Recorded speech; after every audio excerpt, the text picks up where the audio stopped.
Golden State Media Concepts bring you Book Review Podcast, a haven for bookworms of all ages and the widest genres, from mystery to memoirs, romance to comedy, fantasy to sci-fi. If you love to read, this is a podcast for you. It's the Golden State Media Concepts Book Review Podcast.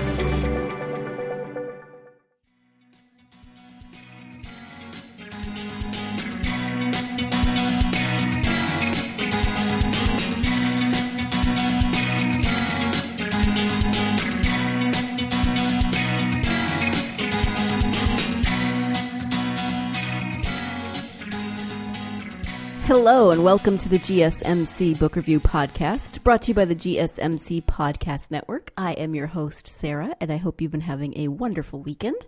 I have been having an okay weekend, except that I have been battling this cold that started in my chest and then moved to my sinuses, so if I sound a little stuffy, that is why. And I don't know about you, but there's something about having a cold in the winter that, while I don't enjoy it, just seems more normal than having a cold in the spring, especially spring in Northern California, where it's been between 80 and 90 for the last week. There's just, in the winter, you can wrap up in blankets and drink hot tea, and it just feels more normal. I don't like having spring or summer colds. They seem wrong.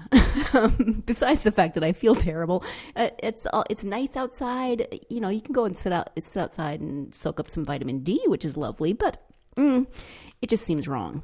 Anyway, that's how my weekend has been going. I hope your weekend has been going better than that. Let's talk about some books, a series of books this time. As you can see from the title of this episode, I want to talk about a series of books called Septimus Heap. It's actually a series of 7 books by author Angie Sage. I usually just refer to it as the Septimus Heap series, but looking on Amazon, it's also referred to as the Wizard Apprentice series. So the first book in the series is called Magic. Each of the titles is spelled, most of them with a Y, where you would not expect one. So Magic, M-A-G-Y-K. There's Physic with a Y. There's Flight with a Y. All sorts of interesting spellings. The series is recommended for about middle grade readers, grades 4 through 8, so that gives you an idea of the age group. I discovered it on a lot of lists that say, what should I read, the titles of which are, what should I read now that I've finished Harry Potter? Or if you loved Harry Potter, then you should read these books. And my husband is always looking for new series. He much prefers series over just single books. He just likes the story to go on for longer, so we're always looking for series. And we kept encountering this one. And then my parents and my brother had all read it, and they kept asking if we had read it yet, and we hadn't. So I finally decided I needed to sit down and get my rear end in order. And I actually listened to it on audiobook, as I have been known to do lately, because it fits into my schedule a little bit better. But as I said, it's seven book series. The first one is called Magic, and let me give you the description, at least, of the first book. Septimus Heap, the 7th son of the 7th son, disappears the night he is born, pronounced dead by the midwife. That same night, the baby's father, Silas Heap, comes across an abandoned child in the snow, a newborn girl with violet eyes. Who is this mysterious baby girl, and what really happened to the Heap's beloved son, Septimus? The first book in this enthralling series by Angie Sage leads readers on a fantastic journey filled with quirky characters and magical charms, potions, and spells. Magic is the original story of lost and rediscovered identities, rich with humor and heart. Okay, so that's the description of the first book, and of course there are 7, and I can't give you too many things that would give too many things away, but you get that sort of magical sense because it's the 7th son of a 7th son, and you kind of get that this is going to be someone important.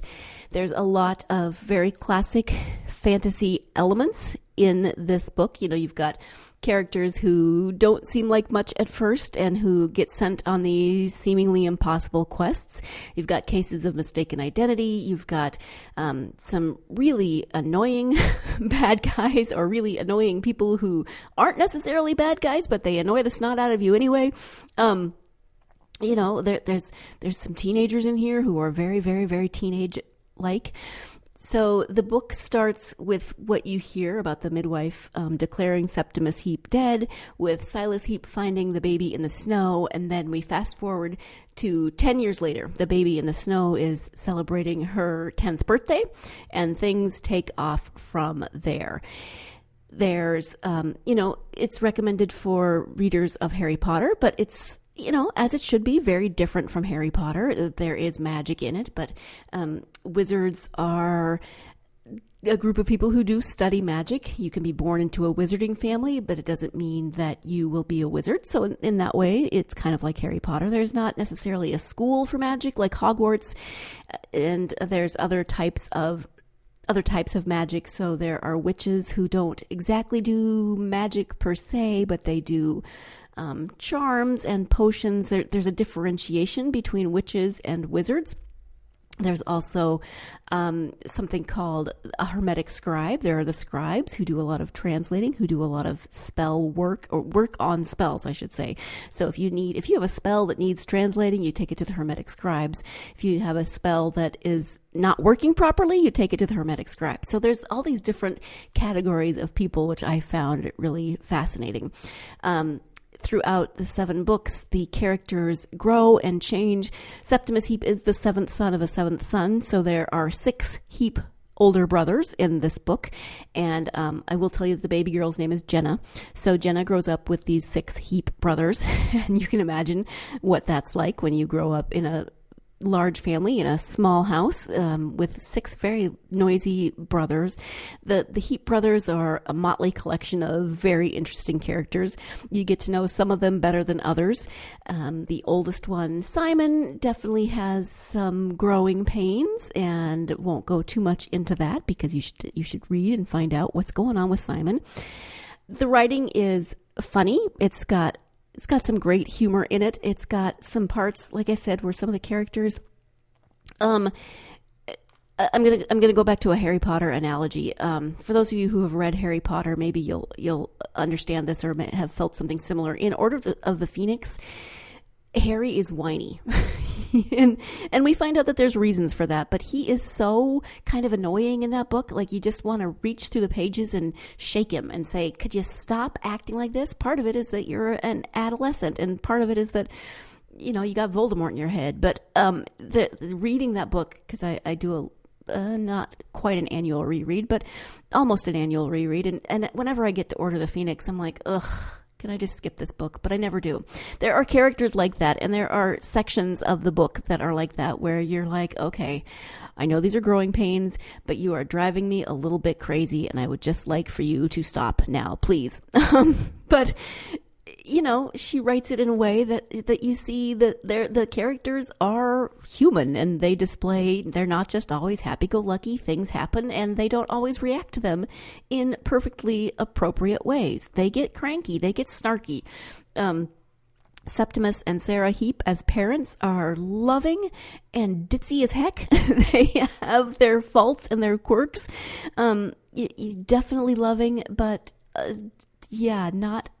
not perfect paragons of parenting. Let's just go with some alliteration there. And actually that makes them a little bit more lovable, although sometimes if you think about like growing up with them, you'd be like, whew, well, okay, that would be interesting. They aren't terribly organized. They aren't terribly neat. There's some scenes where people are horrified by the state of their home. So yeah, you get Jenna, you get the Heap brothers, and you get all of these adventures. Now, you can understand with cases of mistaken identity, and that's said in the description, and a series called, that's referred to as Septimus Heap, and I'm just going to tell you that Septimus Heap does not die in the first book. There are 7 books. You can't have a series of 7 books named after Septimus Heap if he dies in the first chapter. You do have to figure out who he is, what's happened to him, where he went, etc. And there are cases of mistaken identity in there. But yes, Septimus does show up in all 7 books. Again, I don't think I've given anything away, because you cannot have a series named after Septimus Heap and not have him be alive in it. Oh, although there are a lot of ghosts in the book, and we're going to talk about that in just a moment when we come back from break. So you're listening to the GSMC Book Review Podcast, and I will be right back. Do you want to be healthier, yet you just don't know what to do? All these shows telling you this and that, but nothing seems to work. Well, listen close. Golden State Media Concepts has got something great for you. The Health and Wellness Podcast dedicated to workout trends, healthy eating habits, diet, and everything about healthy living. Join us in our banters as we help you not just live life to the fullest, but live it to the healthiest.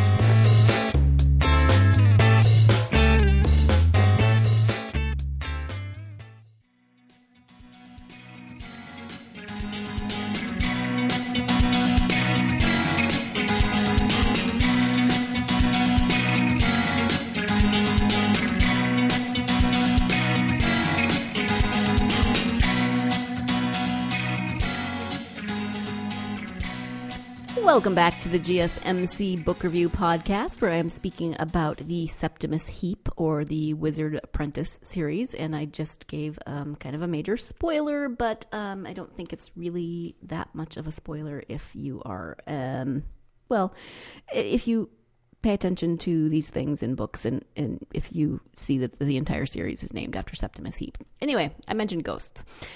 Interesting thing about ghosts in this. So there doesn't seem to be any kind of afterlife beyond in this series. Once you're dead, you come back as a ghost, and that's just it. You can appear to humans if you want to, but you don't have to. There are rules of ghosthood, one of which is that you have to spend the first year and a day of your ghosthood exactly where you died. So one person dies on someone's couch in one of the books, and she stays there. She has to stay there for a year and a day on that couch, much to the consternation of the person whose couch she died on, because they didn't get along and now they're forced to be together. So you have to spend the first year and a day, after which you can go not anywhere. You can only go to places that you had been to in life. So if you try to go into, let's say, a house that you had never entered in life, you'll be expelled. You can be passed through, which apparently is very unpleasant for the ghosts, which I can imagine. So I found this really interesting because you get characters. There's actually a fairly main character who is a ghost. He used to be an extraordinary wizard. He is killed at the beginning of the book, and he comes back as a ghost, and he continues to mentor his apprentice, who is now the extraordinary wizard, Marcia Overstrand. And he, even though he's a ghost, he plays a very large role in the books. Gives some great advice. Jenna Heap refers to him as Uncle Arthur, and he is, kind of a fascinating character who is a ghost. And there are ghosts in other books of this sort, other fantasy books. I just thought that this was an interesting perspective on them. The ghosts are, there's one character who is a seer. She can see ghosts whether they appear to her or not, and from her perspective, they are just ghosts everywhere, which has to be a really interesting way to go through life, seeing all of the death around you, because she can see ghosts regardless of whether they choose to appear to her or not. Very interesting. Plus, her name is Snorri Snorrelson. Just made me laugh every time I heard that name, Snorri Snorrelson. She appears, I think, starting in the second book, maybe. But yeah, Snorri Snorrelson. Okay, so I did listen to these on audiobook, and 7 books. First book is read by Alan Cordiner. Let me double check that name. Give me just 1 second while I look. Yes, Alan Cordiner, Corduner, is the narrator, and then 2 through 7 are narrated by Gerard Doyle. So Alan is fine. He didn't thrill me as a narrator. My husband really didn't like him. He didn't feel like he differentiated the voices enough. But I did then appreciate that the remaining 6 books had the same narrator, and Gerard Doyle, I think, did a great job. He you can tell who's speaking before the speaker is identified. He does a really nice job, and I always like audiobooks because then I get things pronounced that, maybe they're not pronounced correctly according to what was in the author's mind, but I don't have to try to figure them out. Words that, I can look at and go, I have absolutely no idea how to pronounce that. But Jared Doyle just does it for me. He is reminiscent of the narrator of the Harry Potter books. There were times when he did some voices that I was like, man, that sounds like Hagrid, or, that sounds like so-and-so from Harry Potter. It's not the same narrator, but he's up there. He's good, like the Harry Potter narrator. So if you are an audiobook fan, you will like this. If you want to read the series, that's great too. They are illustrated, which is fun. They are for 4th through 8th grade. So you get some younger readers, and younger books sometimes have pictures. Older books for older folks sometimes have pictures in them as well, but I think that's always fun when there are pictures, so you can start visualizing some things that you might not have otherwise.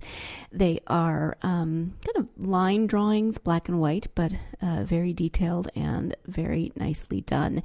The illustrator is Mark Zug. I'm not familiar with him that much, but looking through the books, he does a nice job. And so each chapter starts with an illustration and gives you an idea of, what's going to happen in that chapter. So, man, I wish I could give you some spoilers. So the plot carries through all 7 books, but it takes some turns that I didn't expect. Like, there were some things that were wrapped up in the first book that I thought probably would carry through the rest. And they do in a certain extent, but not in the way that I expected. So things that are set in motion in the first book definitely carry through to the 7th book, but not in characters or in the plots that I necessarily expected. So there's some people who take turns toward being not so nice that I didn't necessarily expect. And the bad guy that you think may be the bad guy throughout kind of is, kind of isn't. So that's interesting. But that bad guy definitely sets in motion for other villains to come in and continue that work. There's one thing that really bugged me that felt like a major plot hole. So there was an incident with Jenna, and again, I don't want to give too much away. So there's an incident that she was very, very concerned about, and she wanted to get fixed. She went to great lengths to get the solution to the problem at hand, and then nothing was mentioned for 2 books, 3 books, I can't even remember. And it does get explained as to why it's not mentioned for that length of time, but during that length of time, I kept thinking, did the author just forget? This is a huge thing that she worked so hard to describe. I'm so confused. Like I said, it does get explained, and it does get explained as to why it hasn't been brought up in 2 or 3 books, but I felt like that little bit of explanation could have been given better earlier. So there's a couple of things like that I think, you could have given me that earlier. Everything does get wrapped up, which I always appreciate, but there were times as I was going through the books where I kept thinking, have we forgotten this? This seems like a major plot. Why are we just going on about things and not paying attention to this one fact? There's another point in the book where I feel like we just kind of left a character behind and kind of willy-nilly, and that gets resolved as well. But I was at the time I was like, really, you're just gonna go off and not even care? So yeah, there were some moments where I just felt like, okay, that could have been handled better. But overall, it didn't detract from the story as a whole, and I didn't feel like it didn't make me want to stop reading or stop listening, as the case may be. So, and maybe other people, it wouldn't bother. Maybe it feels more natural to other people as they go through. I can only tell you my experience. So Couple more things to talk about with the Septimus Heap series, but we are going to take our second break of the podcast. Stay tuned. You're listening to the GSMC Book Review Podcast, and I will be right back. Tired of searching the vast jungle of podcasts? Now listen close and hear this out. There's a podcast network that covers just about everything that you've been searching. Hey! The Golden State Media Concepts Podcast Network is here. Nothing less than a podcast bliss with endless hours of podcast coverage. From news, sports, music, fashion, cooking, entertainment, fantasy, football, and so much more. So stop lurking around and go straight out to the Golden State Media Concepts Podcast Network. Guaranteed to fill that podcast itch. Whatever it may be. Visit us at www.gsmcpodcast.com. Follow us on Facebook and Twitter, and download us on iTunes, SoundCloud, and Google Play.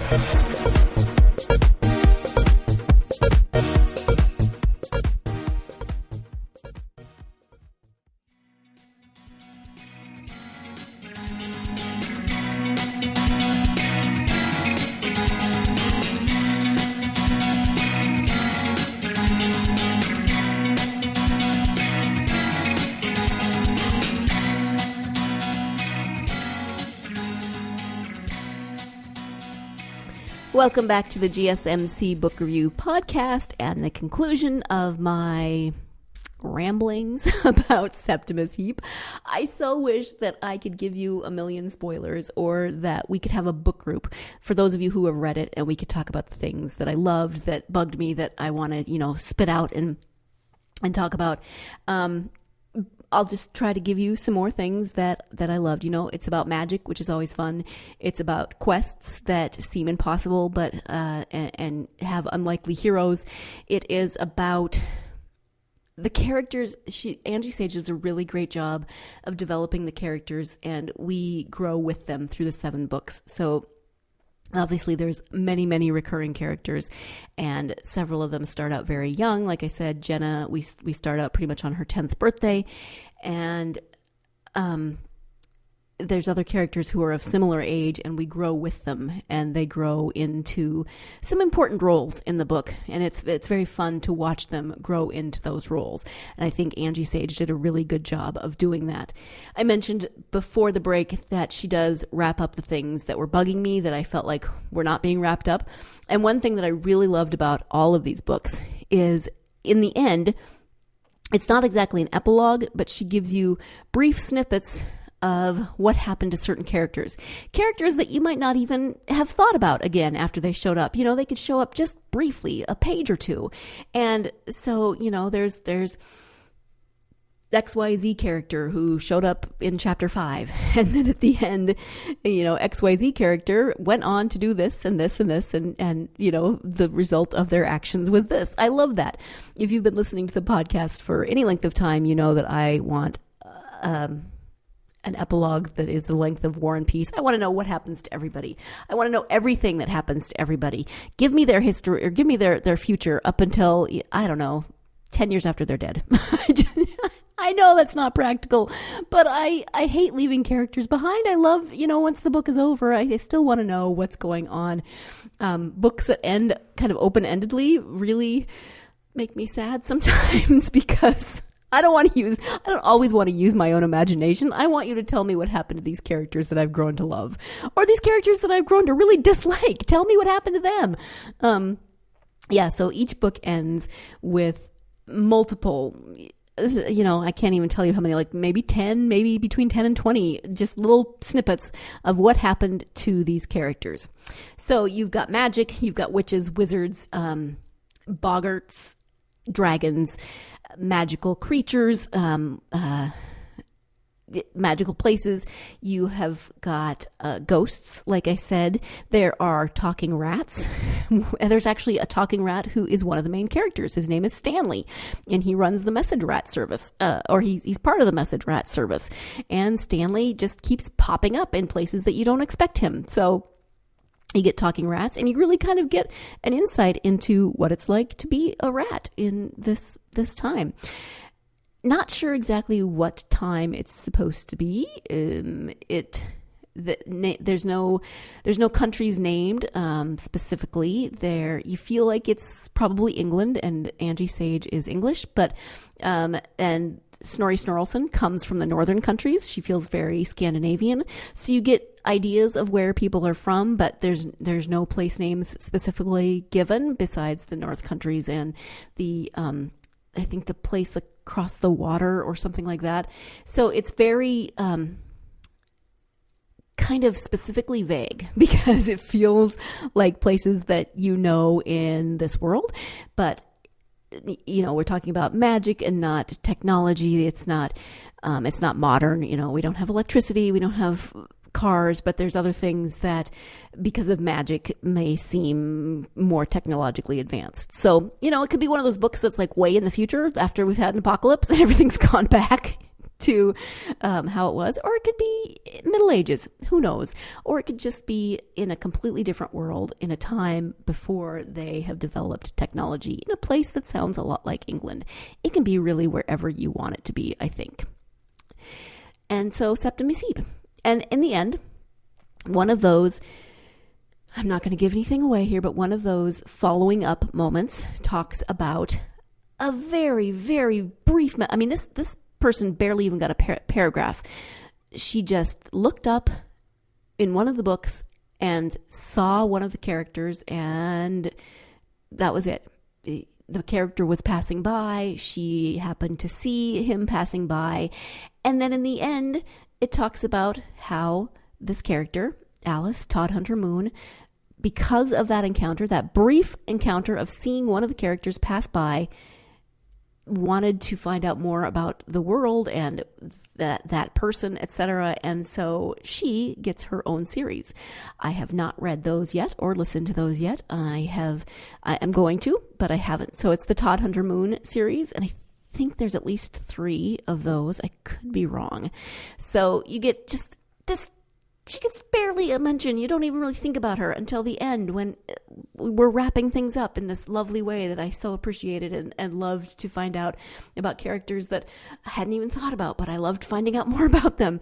And one of those characters gets her own series. So the world of Septimus Heap is going to continue in this series. I did not mention that these books have been out for a while. You're probably thinking, yeah, I read those 10 years ago. Well, I'm behind on a lot of things. One of these days I'm going to run into myself coming or going because I'm so far behind in life. I'm just going to catch up to myself or run into the back of me. I don't know. Septimus Heap Book 1, I am looking to see when it was published, and it's 588 pages, but again, it's kind of larger type and there are a few pictures. So it's long, but and all of the books are of that kind of length. It was published in 2009, so it will be almost 10 years old, October 13th, 2009, so it's almost 10 years old. And then the Todd Hunter Moon books came out after that. Angie Sage, according to her Amazon author biography, loves the sea, spooky old houses, and medieval England. Ms. Sage has created many books. She's created many books for children, including the Araminta Spooky series, which I also would like to read because I like the name Araminta Spooky. She's got a new book that just came out, or it's coming out in May. Let's see. You can purchase it, so it is now out, Rise of the Dragons. And then she's got the Septimus Heap books along with the Todd Hunter Moon books, and then the Araminta Spooky. Which I think it's Araminta Spooky in America and Araminta Spook in England. I think that's what I read. Yeah. So Araminta Spooky, the cover art looks a lot like, the Addams Family or one of those shows. The first book in the series is called My Haunted House, and Araminta Spooky lives in a wonderful old haunted house, but her crabby Aunt Tabby wants to move. Aunt Tabby is determined to sell their house. Araminta has to stop her. With the help of a haunted suit of armor called Sir Horace, a ghost named Edmund, and a lot of imagination, Araminta hatches a plan for an awful ambush that is so ghoulish it just might work. Yes, I need to read these as well. So one of these days you may be hearing me talk about the Araminta Spooky series. I'll definitely be talking about Todd Hunter Moon at some point in the, near future. It really just depends on when I get to them in the midst of everything else. I hope you're having a wonderful weekend. It's almost over. East Coast people, it pretty much is over for you, but West Coast people, you got a few more hours. So soak up that Sunday night enjoyment, and hope tomorrow is not too Monday of a Monday for everyone. I thank you as always for joining me for this episode. Hope you'll join me again for our next episode of the GSMC Book Review Podcast. Take some time, whether you are having a Monday or not, and get lost in a good book. Thanks. You've been listening to the Golden State Media Concepts Book Review Podcast, part of the Golden State Media Concepts Podcast Network. You can find this show and others like it at www.gsmcpodcast.com. Download our podcast on iTunes, Stitcher, SoundCloud, and Google Play. Just type in GSMC to find all the shows from the Golden State Media Concepts Podcast Network, from movies to music, from sports to entertainment, and even weird news. You can also follow us on Twitter and on Facebook. Thank you, and we hope you have enjoyed today's program.